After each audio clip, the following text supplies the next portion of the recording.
बहुत समय पहले की बात है। धरती पर एक अत्याचारी राक्षस ताड़कासुर का आतंक छाया हुआ था। ताड़कासुर ने अपनी शक्ति और क्रूरता से देवताओं और मनुष्यों को भयभीत कर रखा था। वह भगवान शिव का परम भक्त था और कठोर तपस्या के बाद उसने वरदान प्राप्त कर लिया था कि केवल भगवान शिव का पुत्र ही उसे पराजित कर सकता है। इस वरदान के बाद ताड़कासुर और भी अधिक घमंडी और शक्तिशाली हो गया।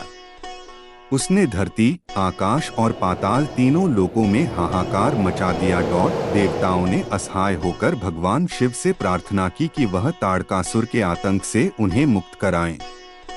लेकिन शिव योगी थे और गहन तपस्या में लीन थे। किसी भी प्रकार के सांसारिक बंधन या कार्यों से दूर रहते थे।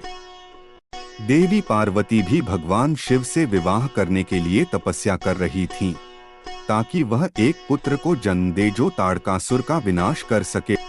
देवताओं ने देवी पार्वती की तपस्या में सहायता की ताकि भगवान शिव का ध्यान उनकी ओर आकर्षित हो। कई कठिनाइयों के बाद शिव और पार्वती का विवाह हुआ और भगवान कार्तिकेय का जन्म हुआ। कार्तिकेय एक साहसी, बुद्धिमान और शक्तिशाली योद्धा थे। जब उन्हें ताड़कासुर के बारे में बताया गया तो उन्होंने अपने कर्तव्य को समझा और राक्षस को पराजित करने के लिए युद्ध का संकल्प लिया।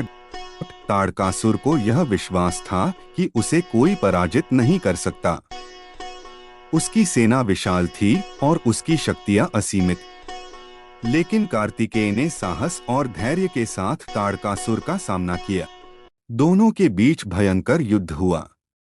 ताड़कासुर की शक्तियों और क्रूरता का सामना करते हुए भी कार्तिकेय ने अपने आत्मविश्वास और धैर्य को नहीं खोया। ताड़कासुर बार बार कार्तिकेय को नीचा दिखाने का प्रयास करता, लेकिन कार्तिकेय ने अपनी बुद्धिमत्ता से हर बार उसकी चालों को नाकाम कर दिया।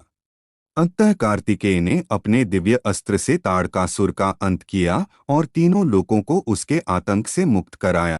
इस प्रकार भगवान शिव, देवी पार्वती और भगवान कार्तिकेय की यह कहानी हमें सिखाती है कि जीवन में धैर्य, विश्वास और कर्तव्य का पालन करने से हम किसी भी विपत्ति का सामना कर सकते हैं।